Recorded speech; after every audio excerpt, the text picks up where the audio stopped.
তাহলে তো দেখছি চাকুয়া খুব খতরনাক ভূত। আরে কোনো ভূত টুত না, ওসব কুসংস্কার।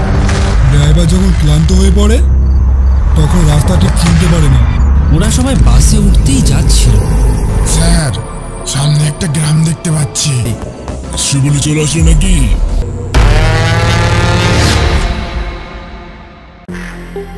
এটা আপনার গ্রাম না স্যার, এটা ভূতের মায়াজাল।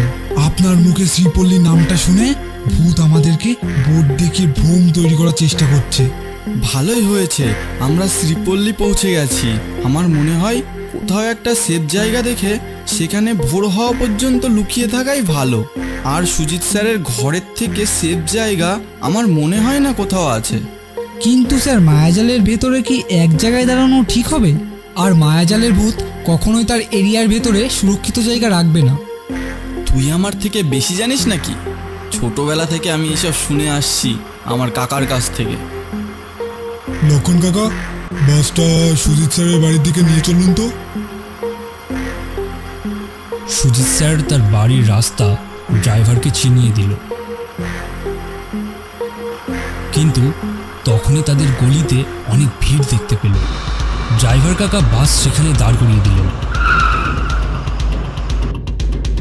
ভিড়ের মধ্যে দাঁড়ানো সব লোকগুলো জোরে জোরে কান্নাকাটি করছিল, আর ভিড়টা ছিল সুজিত স্যারের বাড়ির সামনে। লোকের কান্নাকাটি শুনে স্যার বাস থেকে নেমে সে ভিড়ের মধ্যে এগিয়ে গেলেন। স্যারের পিছন পিছন সবাই ভিড়ের মধ্যে এগোল, আর সামনে গিয়ে যা দেখলো তাতে তাদের চোখ কপালে উঠে গেল। তাদের সামনে 4টে লাশ পড়ে আছে, আর লাশগুলো আর কেউ না, সুজিত স্যারের বাবা, মা, ছেলে ও বউয়ের। কেউ যেন তাদের গলা কেটে রাস্তায় বিছিয়ে দিয়েছে।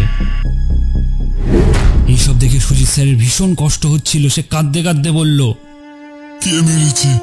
কে মেরেছে আমার বাবা, মা, ছেলে, বউকে? কে মেরেছে?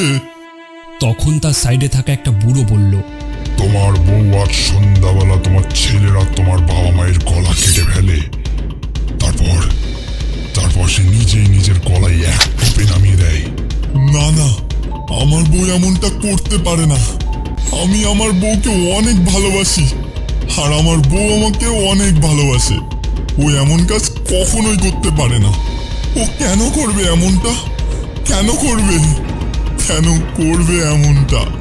কেন করবে? তুমি তোমার বউকে এমনটা করতে বাধ্য করেছো, না হলে তোমার বউ এমন কাজ কখনোই করতে পারে না।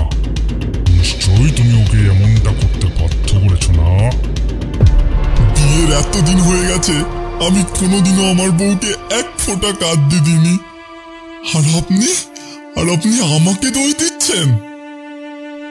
হ্যাঁ, তুমি বাধ্য করেছো তোমার বউকে এমনটা করতে। এই নাও ছুরি, এটাতে নিজের গলায় কোপ মেরে নিজের পাপের প্রায়শ্চিত্ত করে নাও। আর এমনিতেও তুমি এই পৃথিবীতে একা বেঁচে থেকে কি করবে?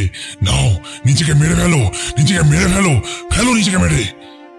না হলে ওদের আত্মারা কোনোদিনও শান্তি পাবে না। নাও, নিজেকে মেরে ফেলো, প্রায়শ্চিত্ত করো। তারপর সুজিত স্যার কেমন যেন একটা হয়ে গেলেন। সুজিত স্যারকে ওই বুড়োটা নিজের বশে নিয়ে এসছেন।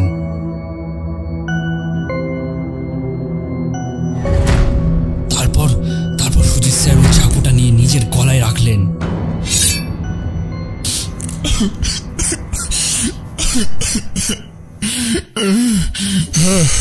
হ্যাঁ, আমি এই পাপের প্রায়শ্চিত্ত করব নিজের জীবন দিয়ে। তখন পাশে দাঁড়িয়ে থাকা ড্রাইভারটা ওনাকে বললেন, স্যার আপনি এটা কি করছেন? এইগুলো কিছুই সত্যি না, সবকিছু মায়া। এরা আপনার ছেলে, বউ, মা, বাবা না। এমনটা করবেন না। ফেলে দিন, ছুরিটা ফেলে দিন। এই তুই কোনো কথা বলবি না, না হলে কিন্তু তোকে এই গ্রামের মাঝখানে গলায় দড়িয়ে দিয়ে ঝুলিয়ে দেবো। এটা শুনে ড্রাইভার ভয় পেয়ে সাইডে সরে গেল, আর তখনই স্যার মাটিতে বসে ছুরিটা নিজের গলায় বসালো। স্যার এমনটা করবেন না, এই সব কিছুই মায়াই পড়ে এমনটা করবেন না স্যার। স্যার তাও নিজের হুঁশে ফিরছিল না, তাই জন্য পিয়ন স্যারের মুখে কষিয়ে এক চড় মারল, আর তখনই স্যারের হুঁশ ফিরল। সুজিত স্যার তখনই চাকুটা হাত থেকে ফেলে দিল। সেটা দেখে বুড়ো লোকটা খুবই রেগে গেলেন। সবাই এই লোকগুলোকে ভিড়ের বাইরে নিয়ে যাও, এদেরকে আমরা পরে দেখে নেব, আগে সুজিতের ব্যবস্থা করি। এটা শুনে সবাই ওদেরকে বাইরে ধাক্কা দিয়ে বার করে দিল। বাঁচাও, কেউ আমাকে বাঁচাও, বাঁচাও স্যার, লক্ষণ কাকা, আমাকে বাঁচাও, আমাকে বাঁচাও কাকা, আমাকে বাঁচাও। আর তখনই বুড়ো লোকটা সুজিত স্যারের এক কোপে গলাটা নামিয়ে দিল। আর তারপর মাথাটা ধরে মাটিতে ছুঁড়ে ফেলে দিল। আর মাথাটা সুকান্ত আর রাহুলের পায়ের সামনে এসে পড়লে ওটা দেখে ওরা দুজনে চিৎকার করে উঠল।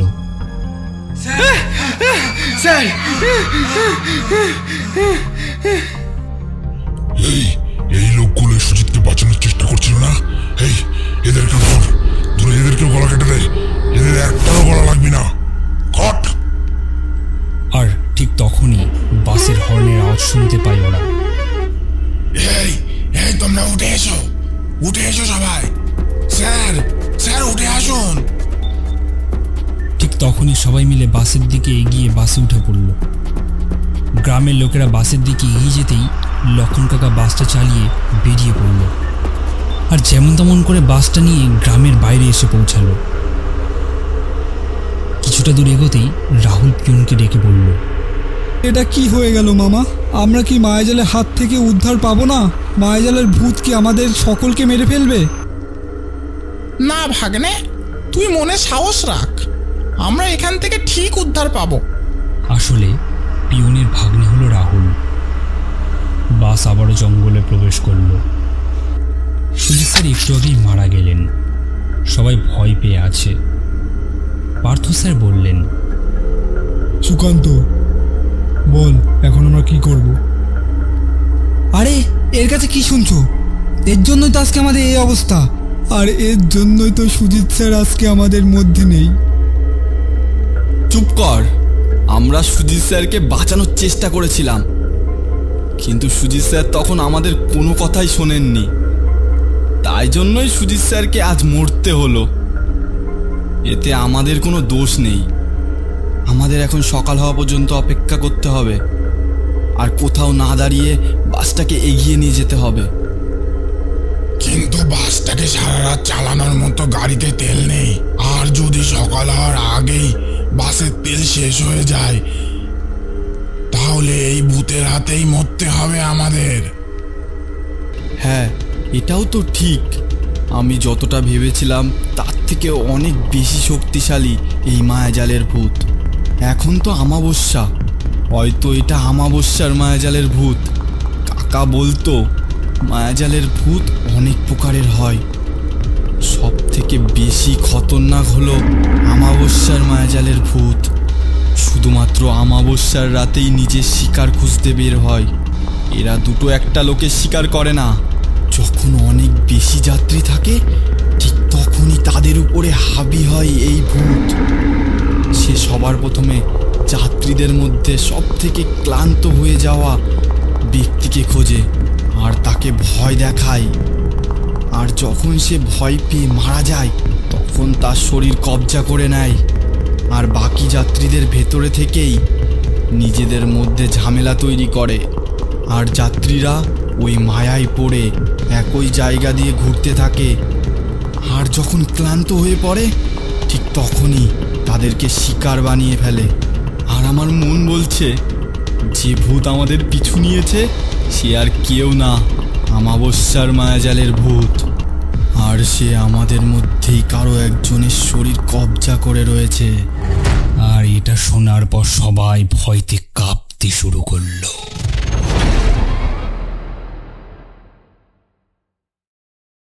এরকম আরও ভিডিও দেখতে আমাদের চ্যানেলটিকে সাবস্ক্রাইব করে নোটিফিকেশন বেলটি প্রেস করে দিন, যাতে নতুন ভিডিও এলে আপনি আগে দেখতে পান। ধন্যবাদ।